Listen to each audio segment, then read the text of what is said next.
Hello everyone, welcome to exam selection में सुनील एक बार फिर से आप सभी का वेलकम करता हूं। इस वीडियो में हम डिस्कस करने वाले हैं राजस्थान जीके के सबसे महत्वपूर्ण टॉपिक विभिन्न शहरों के उपनाम के बारे में। यहां पर आपको मैं इंपॉर्टेंट क्वेश्चन सॉल्व करवाने वाला हूं।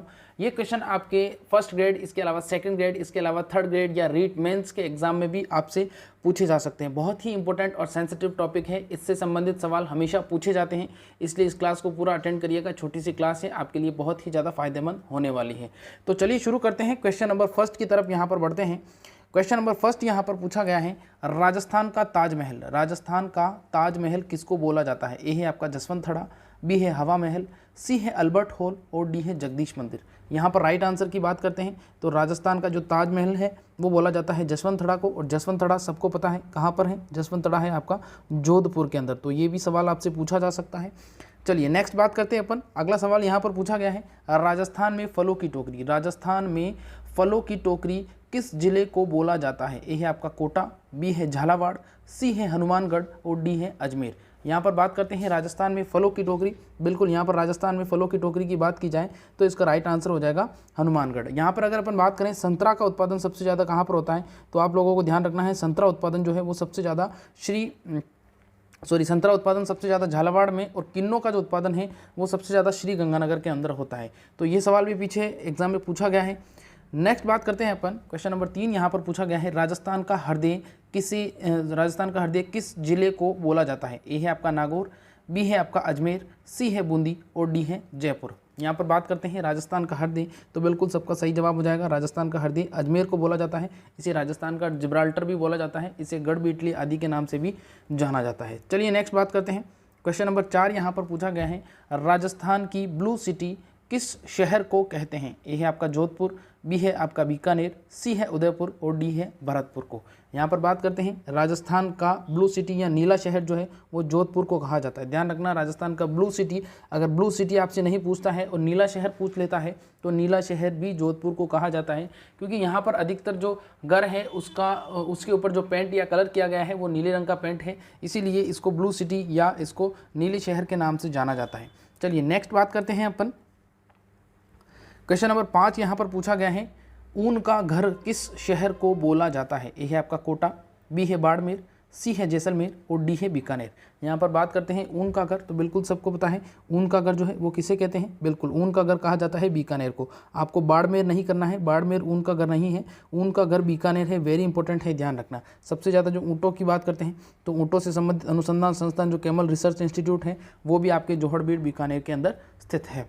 नेक्स्ट बात करते हैं। क्वेश्चन नंबर 6 यहाँ पर पूछा गया है, धातु नगर, राजस्थान का धातु नगर किस शहर को बोला जाता है? ए है आपका भीलवाड़ा, बी है आपका कोटा, सी है आपका नागौर और डी है उदयपुर।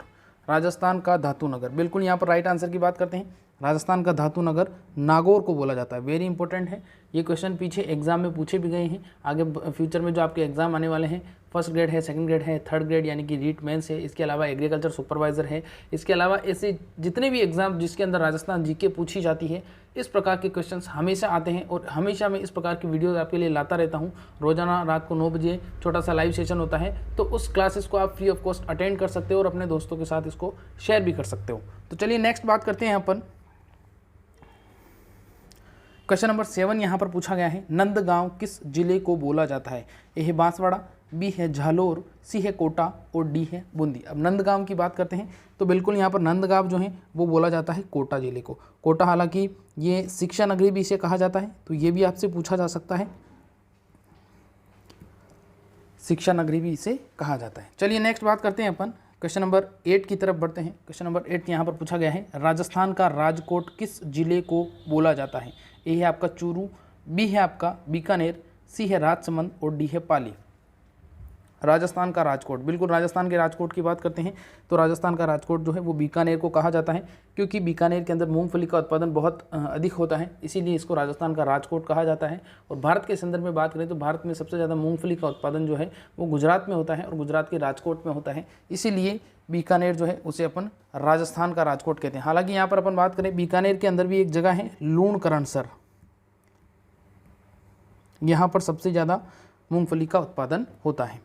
नेक्स्ट बात करते हैं अपन। क्वेश्चन नंबर यहाँ पर 10 पूछा गया है, क्वेश्चन नंबर 9 यहाँ पर पूछा गया है, जू ऑफ मिनरल्स के नाम से किस जिले को जाना जाता है? ए है आपका बाड़मेर, बी है आपका भीलवाड़ा, सी है नागौर और डी है प्रतापगढ़।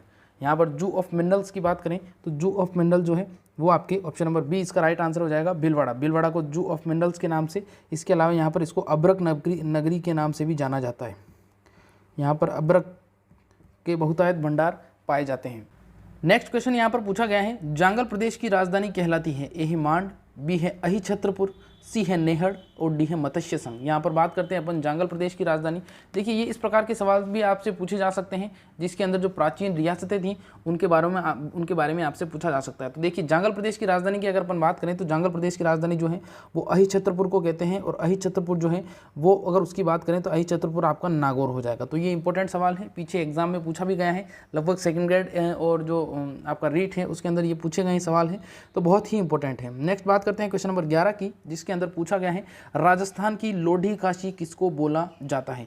ए है आपका बूंदी, बी है आपका जयपुर, सी है बांसवाड़ा और डी है डीडवाड़ा। यहाँ पर बात करते हैं, देखिए एक लोधी काशी है, एक काशी है, एक छोटी काशी है, एक उपकाशी है, तो बहुत सारा कन्फ्यूजन यहाँ पर हो जाता है। तो इस कन्फ्यूजन को यहाँ पर अपन क्लियर करते हैं। देखिए लोधी काशी की बात करते हैं तो वैसे तो इसका राइट आंसर जो है, अगर लोधी काशी आपसे पूछता है तो लोधी काशी इसका राइट आंसर हो जाएगा बांसवाड़ा। अगर बूंदी के बारे में पूछता है या काशी के बारे में पूछता है तो ध्यान रखना है काशी जो है वो कहा जाता है आपको बूंदी को। अगर आपसे पूछता है छोटी काशी तो छोटी काशी से संबंधित ध्यान रखना है, छोटी काशी आपके बोला जाता है जयपुर को। और अगर उपकाशी आपसे पूछता है तो उपकाशी का ध्यान रखना है, उपकाशी आपके कहा जाता है डीडवाड़ा को। तो ये इंपॉर्टेंट चीज़ें हैं, ये इसी प्रकार से सवाल आपसे वहाँ पूछा जा सकता है, क्योंकि कन्फ्यूजन जिन सवालों में होते हैं अक्सर उसी प्रकार के सवाल एग्जाम्स में पूछे जाते हैं। चलिए नेक्स्ट बात करते हैं अपन। अगला सवाल यहाँ पर दिया है क्वेश्चन नंबर 12 यानी कि 12, जिसमें पूछा गया है, राजस्थान का भुवनेश्वर किस जिले को बोला जाता है? ए है आपका मंडोर, किस क्षेत्र को या किस जगह को बोला जाता है? ए है मंडोर, बी है ओसिया, सी है बाड़मेर और डी है बारा। यहाँ पर बात करते हैं अपन राजस्थान का भुवनेश्वर। बिल्कुल ये बहुत ही इंपॉर्टेंट सवाल है। राजस्थान का भुवनेश्वर जो है वो ओसिया को कहा जाता है, मोस्ट इंपॉर्टेंट सवाल है। और ओसिया कहाँ पर है ध्यान रखना है, ओसिया जोधपुर के अंदर स्थित है, ओसिया जोधपुर के अंदर स्थित है। नेक्स्ट बात करते हैं अपन, क्वेश्चन नंबर यहाँ पर 13 पूछा गया है, जिसमें पूछा गया है पंचम तीर्थ। पंचम तीर्थ किसको बोला जाता है? ए है पुष्कर, बी है अजमेर, सी है सरवाड़ और डी है भिवाड़ी। यहाँ पर बात करते हैं, हालांकि ये भिवाड़ी थोड़ा सा मिसप्रिंट हो गया होगा लेकिन कोई दिक्कत नहीं, ये अपना राइट आंसर नहीं है। राइट आंसर की बात करते हैं तो पुष्कर इसका राइट आंसर हो जाएगा। और इसके अलावा पुष्कर को अपन और किस नाम से जानते हैं? पुष्कर को अपन बोलते हैं तीर्थों का मामा, तीर्थराज। इसके अलावा इसको कोंकण तीर्थ के नाम से भी जानते हैं, इसको गुलाबों की नगरी के नाम से भी जानते हैं। ध्यान रखना, गुलाबी नगर अलग है और गुलाबों की नगरी अलग है, क्योंकि गुलाबों की नगरी इसको इसलिए कहा जाता है क्योंकि इसके आसपास के क्षेत्र में गुलाबों का उत्पादन यानी कि गुलाब के फूल का उत्पादन बहुत अधिक होता है, इसलिए इसे गुलाबों की नगरी के नाम से जाना जाता है। चलिए नेक्स्ट बात करते हैं अपन। अगला यहाँ पर क्वेश्चन नंबर 14 पूछा गया है, हालांकि जो फूल मंडी है वो भी पुष्कर के अंदर स्थित है। नेक्स्ट है यहाँ पर, मेवाड़ का खजुराहो किसको बोला जाता है? ए है जगत उदयपुर, बी है मंडोर जोधपुर, सी है ओसिया जोधपुर और डी है डीडवाड़ा। अब यहाँ पर देखिए कभी कभी इस प्रकार के सवाल भी आ जाते हैं जिसमें उसका जो आंसर है उसके ऑप्शंस में ही छुपा होता है। अब यहाँ पर पूछा गया है कि मेवाड़ का खजुराहो, तो मेवाड़ की अगर अपन बात करें तो अगर प्रश्न को ध्यान से अगर अपन पढ़ते हैं तो यहाँ पर देखिए मेवाड़ क्षेत्र में सिर्फ एक ही जगह आ रही है जो है जगत उदयपुर, बाकी जोधपुर और मंडोर ओसिया और जो डीडवाड़ा है ये लगभग आपके मारवाड़ क्षेत्र में आती है। किस क्षेत्र में आती है? मारवाड़ क्षेत्र में आती है।